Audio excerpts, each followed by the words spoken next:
Buenas noches. Este, de nuevo, en el día lunes, para iniciar la semana, es su programa Punto Final, el otro ángulo de la noticia que llega a ustedes con la cortesía del Café Cachita para beber entre amigos y familia, la joyería Grimal, donde usted puede encontrar esa joya que seguramente hará la diferencia, y Longevity International, una empresa líder en el sector del bienestar, la salud, el deporte y tantos otros. En la noche de hoy vamos a abordar un tema muy interesante.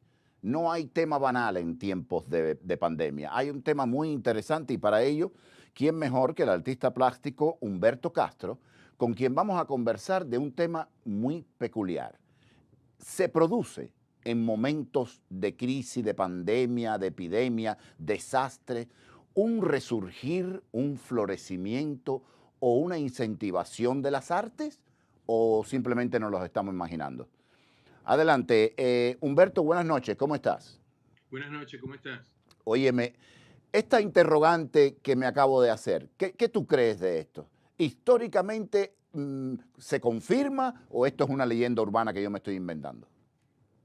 No, mira, en realidad el artista a lo largo de la historia siempre ha sido como un radiógrafo de la sociedad y el cual capta todo y lo plasma en su obra. Ujú. No solo los pintores, sino la literatura, la música y mucho más en los siglos anteriores que no había cámara fotográfica, que no había video. Todas estas sucesos que ocurrían en la historia eran recogidos por los artistas Ujú. y las imágenes por los pintores. Entonces, todas estas, el artista, como te digo, lo habla todo, habla lo bueno y lo malo de la historia. Y por supuesto, muchos artistas recogieron en siglos anteriores las pandemias y cómo se habían pasado todas estas enfermedades en los distintos continentes y en los distintos países. Mm. El ser humano, desde sus inicios, o sea, en la época de la prehistoria, el ser humano no hablaba de cosas malas, no hablaba de enfermedades. En la época prehistórica, que son los primeros hallazgos de arte, el hombre solo hablaba de la vida cotidiana, de la casa, de los rituales, pero nunca de las enfermedades. ¿Te refieres, Fue perdón, te refieres a las pinturas rupestres? exactamente, en esta época el ser humano no se preocupaba de las cosas malas, sino de las cosas que le iban a hacer un bien. Es exactamente en la Edad Media donde se hace un hito de cómo se plasma esta enfermedad cuando surge la Yersinia pestis, la peste bubónica, que es la primera gran pandemia que existe a nivel internacional. Y esta fue recogida por muchísimos artistas, ¿no? Mm. Incluso siglos después se siguió hablando de ella. Pero yo hice algunas investigaciones y una de las primeras muestras de pandemia está recogida en la Biblia, en el libro de Samuel, cuando los filisteos y los israelitas tienen una batalla y los filisteos ganan la Ok. guerra. Y al ganar la guerra, ellos se llevan, o sea, se roban el arca de la alianza y la llevan a la ciudad de Azot. Cuando llevan el acta de la alianza, la depositan al lado del dios Dagón y un día después, el día siguiente, el dios Dagón, la efigie del dios Dagón apareció rota y apareció una pandemia, una peste en la ciudad, que se dice que fue como resultado del castigo de Dios por haber robado el arca de la alianza. Esto fue recogido por Nicolas Poussin, que es un artista francés del siglo XVII, el cual realizó una pieza que recoge esta historia Ujú. y se encuentra esta pieza hoy en el Museo del Louvre. Ok. Hay muchísimos artistas, por ejemplo, como Rubens, Hans Holbein, Peter Bruegel, que han reflejado las pandemias que ocurrieron exactamente durante la época eh, del, de la, del medioevo. Y Perdóname, Humberto. Entonces, estoy tirándote una piedra, lo sé, en términos intelectuales. ¿Se pudiera decir que el sensacionalismo inicia con el medioevo? yo no diría exactamente que es el sensacionalismo, yo diría que es es como la prensa, es recoger el suceso. En esta época no existía la prensa, incluso no existía la televisión, no existía nada. Y el único medio de poder reflejar lo que pasaba Era el arte. era que el artista reflejara lo sucedido en una obra, como el escritor. Por eso lo sabemos porque lo han escrito y lo han pintado, exactamente. Ujú. Se comenta incluso que este famoso libro, Giovanni Boccaccio, el de Camerón, surge a raíz de, con la peste bubónica en las afueras de Florencia, Firenze, pues la gente se ponía a contar historias. Es un cierto florecer a la luz de una pandemia muy parecida a esta, de que la famosa peste de aquellos tiempos. Y esto fue en la literatura, que el mérito de Boccaccio hubiera sido más bien recoger todos estos testimonios, pero que fue una cosa transmitida de boca a boca, como se dice vulgarmente por ahí. Exactamente, y después fue recogida por la literatura, todas estas anécdotas verbales.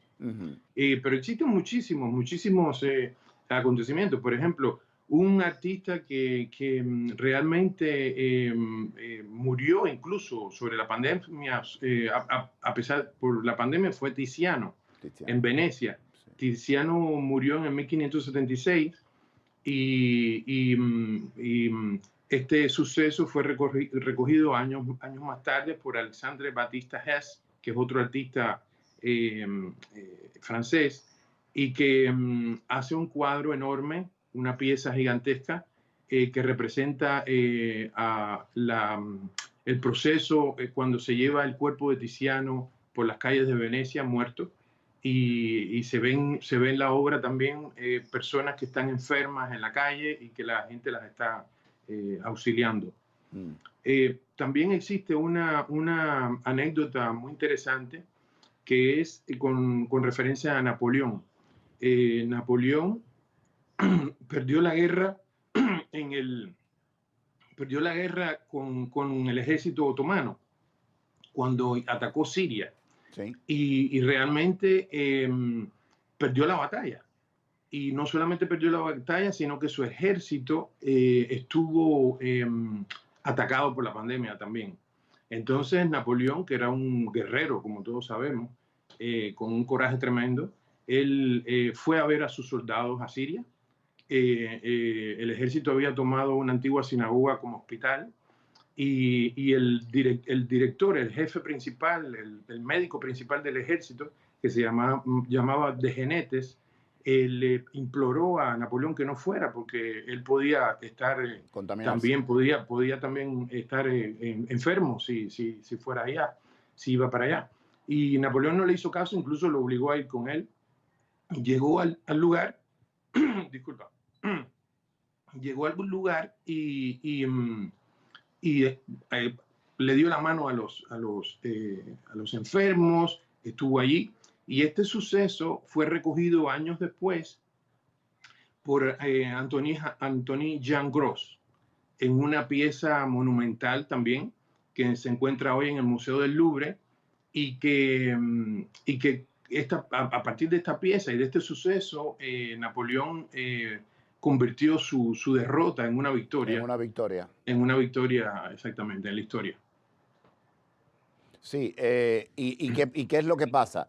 Que el hecho histórico, real y dramático es la pandemia, es la derrota que sufre en Siria, pero lo que la historia registra es su gesto magnánimo, regal, señoril, de desafiar a la muerte e ir a saludar a sus soldados. Oye, y eso que no tenía un periódico Gramma, si no hubiera ganado toda la guerra, pero bueno, sigamos adelante. Yeah. ¿Qué más ejemplos me puedes poner de obras que reflejen estos momentos de pandemia? Bueno, muchísimo. Prácticamente durante todas las épocas, no todos los pintores, pero durante todas las épocas, todo siempre fue recogido por los artistas. Francisco de Goya también hizo obras que reflejan enfermedades y la peste en una serie que él le llamó la serie negra. Pero bueno, la segunda gran pandemia en el mundo fue la peste española. que ocurrió en todos lados, en Europa, Asia, África, América. Aproximadamente la gripe española se murieron casi del 3 al 6% de la población mundial. Dios. Y muchísimos artistas en Europa estuvieron enfermos, entre ellos Gustav Klimt, Amadeo Modigliani, el escritor Apollinaire y el pintor Edvard Munch, alemán, también tuvo la pandemia de la gripe española. La diferencia con la peste es que en la gripe española la gente se salvaba mucho más que con la peste, ¿no? Y eso hacía que los artistas, después de pasar por esta enfermedad, como es el caso de Edvard Munch, reflejaron cuadros, incluso retratándose ellos mismos durante el periodo que estuvieron enfermos. Dime algo, ¿hubo reflejado en el arte que a ti te resulte, hubo algún tipo de regreso a la fe, de sentimiento del hombre solo que se entrega a la fe? ¿En algunos de estos cuadros, de estas obras, se refleja ese regreso a la fe del hombre en los momentos de mayor vulnerabilidad? Sí, en todos los, o sea, a la fe y a la religión, en realidad. Sí, la religión como fe, correcto. Exactamente. Sabemos que la religión, hoy en día hay mucha más gente que son ateos, pero en el medioevo y en los siglos anteriores la religión era parte de la vida cotidiana. Sí. Y el hombre se reflejaba en este sentido, ¿no? Dime una cosa, estos cuadros, tú me hablas Museo del Louvre, ¿hay alguna manera que se puedan encontrar? Podemos recomendar 2 o 3 que la gente pueda buscar, aunque sea en internet, googlearlo y ver un poquito, porque imagínate, ahora no puede viajar nadie y de todas maneras siempre es difícil. O mejor dicho, ¿hay alguno que tú pienses que es el colmo, el que mejor recoge el sentimiento del momento, que tú dices, esto es lo que la gente tiene que ver cuando hablemos de la peste bubónica, por ejemplo? Claro que el arte es subjetivo, Humberto, lo sé, pero bueno, te pregunto. Sí, existen muchos piezas de pintura muy importantes, pero yo creo que hay 2 que son muy interesantes y que reflejan realmente este drama, que uno de ellos es una pieza de Domenico Gargiulo, que es un artista napolitano que vivió entre los años 1609 y 1675, y que él realizó una obra colosal, es un cuadro enorme, que se encuentra hoy en el Museo de Arte de San Martino, en Nápoles. Esta pieza, si uno va a la internet y busca Domenico Gargiulo, va a encontrar esta pieza porque es una de las piezas más importantes de su producción. Y la otra pieza que yo recomendaría sería la del francés Alexandre Baptiste Hess, que es la pieza en que representa a Tiziano muerto y que es llevado en los hombros de las personas, ¿no? Esta pieza se encuentra en el Museo del Louvre. Y también, si uno hace en Google el nombre de Alexander Baptiste Hess, la muerte de Tiziano, vamos a encontrar esta pieza que es muy importante. Quería hablar también sobre las pandemias más modernas. Un segundito, Humberto. ¿Sabes? El tiempo es tirano en estas cosas de las transmisiones. Anótate ahí lo que quieres decir, que seguramente es interesantísimo. Yo voy a hacer una pequeña pausa. Regreso enseguida. Que no se te olvide, por favor, porque este es un tema interesantísimo. Nosotros vamos a hacer una pequeña pausa para mensajes promocionales, siempre acompañados de Café Cachita, para beber entre amigos y en familia. De Joyería Grimal, donde usted puede encontrar esa joya que hace la diferencia, y Longevity International, una empresa líder en el sector del bienestar, la salud, el tiempo libre, la medicina y tantos otros. No se me vaya, que volvemos enseguida.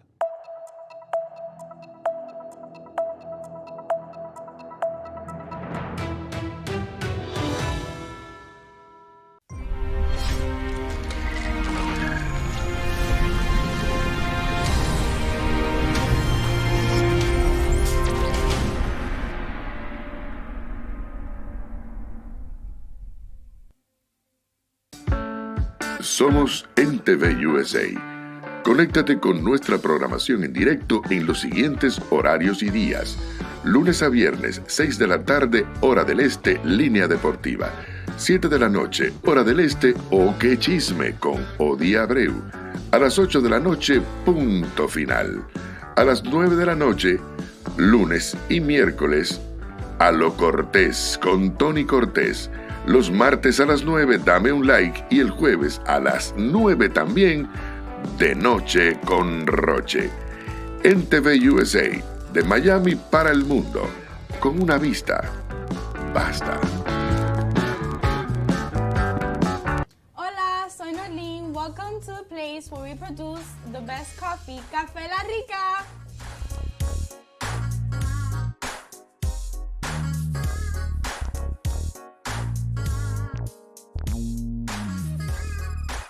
En Ciela Roasters hacemos el mejor café, el café oficial de los Miami Marlins, My Team.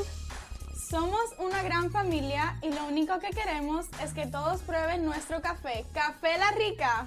Familia, no hay nada como recomendar a los amigos un lugar para compartir en familia. Di Crespo Steakhouse, en el corazón de Kendall. Comiendo como en casa, la comida que tú te mereces. Y por supuesto, las mejores carnes, carnes premium. La dirección es fácil, 13772 Southwest 152 Street, en el corazón de Kendall, al lado de Country World.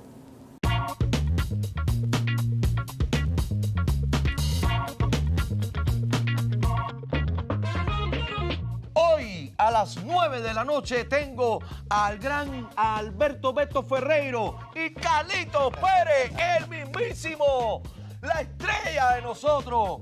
Gracias, nos vemos. Hoy va a haber de todo aquí, ¿verdad, Carlos? Dime. ¿Cómo? Sí. Mira.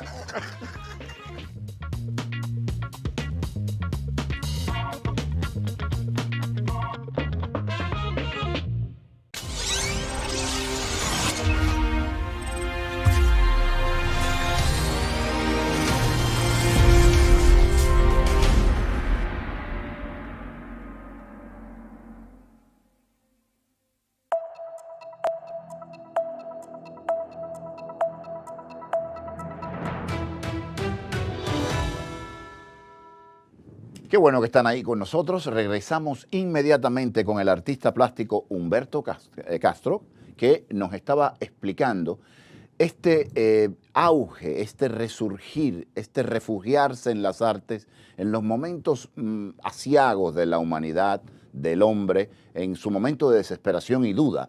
Y específicamente estábamos haciendo énfasis, lógicamente, él es un artista plástico, estábamos haciendo énfasis en el mundo de la plástica.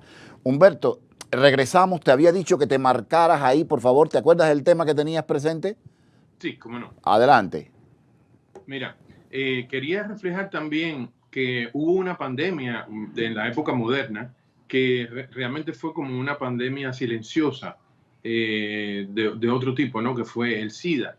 Y que realmente el SIDA atacó a prácticamente 78.000 personas, de las cuales casi más de la mitad estuvieron muertas por esto o por otras enfermedades ocasionadas debido a esta pandemia, ¿no? Y esta pandemia también fue recogida por muchos artistas. Hay una pieza del pintor americano Keith Haring, que existió entre el 1958 y 1990. Él hizo un mural enorme, de unas dimensiones enormes, un mural en el exterior, en la Plaza del Raval, en España, cerca del Museo de Arte Contemporáneo de Barcelona. Aquí este artista realizó una pieza tipo graffiti, porque era la forma en que él trabajaba, y dibujó con pinturas rojas los personajes que él hacía y una serpiente que representaba el AIDS, el SIDA, y la pieza se llama Todos juntos podemos parar el SIDA. Lamentablemente, un año después que él realizó esta obra, él murió. Sí. Y es un ejemplo de las pandemias modernas, ¿no?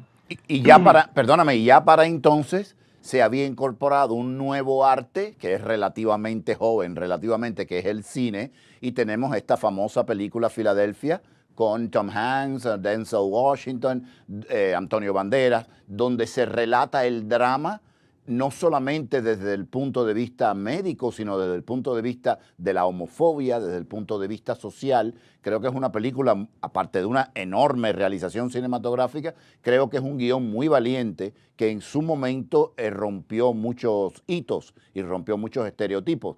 Quería solo apuntarlo como ejemplo, ¿no? Pero sigue adelante tú. Sí, no, es un filme excelente. Yo quería también reflejar que el artista como tal, en las épocas anteriores, como te dije anteriormente, el artista era como un radiógrafo, él reflejaba, era prácticamente como la prensa en ese momento. Y hoy en día el artista cumple un rol mucho más allá que la representación, porque los artistas hoy incluso ayudan a recaudar fondos, ayudan a recaudar dinero para luchar contra esta pandemia. Los artistas, los pintores donan sus cuadros para recaudar dinero para estos casos, y los músicos dan conciertos, etcétera. O sea que hoy el artista también cumple un rol económico a nivel de ayuda con respecto a las pandemias, que antiguamente no existía. Hacen una función, además de ser los juglares, además de ser los que reflejan nuestra vida, nuestro espejo, se convierten en entes socialmente útiles y elementos sociales para concientizar y desarrollar la sociedad.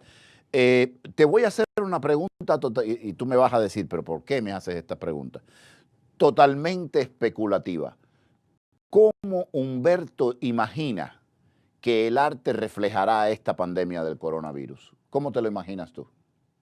Yo pienso que de la misma forma. De la misma forma hay artistas que trabajan sobre el tema inmediatamente, y hay artistas como yo que necesitan un poco procesar lo que está pasando y necesitan un tiempo para el proceso, ¿no? Incluso cuando estás dentro de otros proyectos que estabas ya desarrollando cuando esto llegó, como es mi caso. Pero yo creo que, al igual que en otros momentos de la historia, hay muchos artistas que lo van a reflejar y que lo están reflejando ya en sus obras. Y por ejemplo, aunque no es tu campo, en el campo de la música, por ejemplo, ya llegamos a un punto donde uno no tiene que ser un virtuoso en un instrumento. Tenemos toda esta música hecha en computers, que muchas veces es una bagatela, es una bisutería, pero a veces se hacen cosas muy interesantes y muy dignas. ¿Tú prevés que también en este campo habrán cosas que reflejen el paso de esta pandemia por el mundo? Sí, yo creo que sí. Yo creo, como te vuelvo a repetir, que como el artista va a continuar a reflejar todo lo que le pase alrededor. Seguramente. Ahora, ¿qué pasa? Que mientras los cuadros que veíamos reflejan la gente con esos hábitos, esta pandemia de ahora será con otros hábitos, con otro universo, con la presencia del avión, con la presencia de los celulares. ¿No te parece un poco raro? Es decir, ¿no te parece un poco que quedas a la expectativa de ver cómo se reflejará esto con tantos elementos que antes no existían, desde el celular hasta las máscaras, por ejemplo? Claro, exactamente. Va a ser reflejado con los elementos que tenemos hoy en día, como en épocas anteriores fueron reflejadas con los elementos que habían anteriormente. Por ejemplo, hablando de esto, hay algo curioso, ¿no? Por ejemplo, nosotros hoy en día utilizamos la máscara para cuidarnos, ¿no? No la tengo puesta porque estoy en mi casa, pero cuando salgo me la pongo. Y, por ejemplo, en la Edad Media, un dato curioso, también existió la lepra, por ejemplo. Sí. Y cuando los leprosos, que no fue una pandemia como esta, ¿no? Universales, pero bueno, gran cantidad de gente fueron infectadas. Y a los leprosos, en la época medieval, se les obligaba a llevar una campanilla o una matraca para que cuando pasaba alguien por al lado de ellos sonaban esto para que la gente no se acercaran a ellos y no fueran contaminados. Son cosas curiosas, ¿no? ¿Y durante la peste también había algún modo para transmitir, para informar que tú estabas contaminado? Durante la peste no existía estas cosas, pero bueno, existe otra cosa que es muy, muy curiosa también, que son los médicos de la peste. Exacto. Los médicos de la peste que no estaban habituados cuando surgió esto, no estaban habituados a este problema, tuvieron que ellos mismos buscar a la forma de no contaminarse cuando veían a los enfermos, ¿no? Y hubo un médico francés llamado Charles Delorme, que él utilizó por primera vez un traje, se mandó a hacer un traje que era de cuero o de lona encerada, como una gran capa, vestían botas, guantes, y entonces tenían una máscara que en forma de pico, como un pájaro. Exacto. Esta máscara en forma de pico, ellos le ponían adentro paja, y esta paja estaba macerada con cosas que le dieran olor, con ámbar gris, hojas de menta, mirra, láudano, o sea, con cosas que pudieran de alguna forma ayudar para los malos olores. Hacerlo respirable. Hacerlo respirable, exactamente. Y al mismo tiempo se identificaban como galenos. Exactamente. Y entonces este traje quedó en la historia como el traje del médico de la peste. Es increíble. Que al final, después se usó en el Festival de Venecia, pero ya cuando tú me estabas hablando de este traje, yo me decía, bueno, no se sabe si va al Carnaval de Venecia o si va a curar a alguien. Pero bueno, mira, rápidamente, me queda menos de un minuto. ¿Qué está haciendo Humberto Castro en este momento?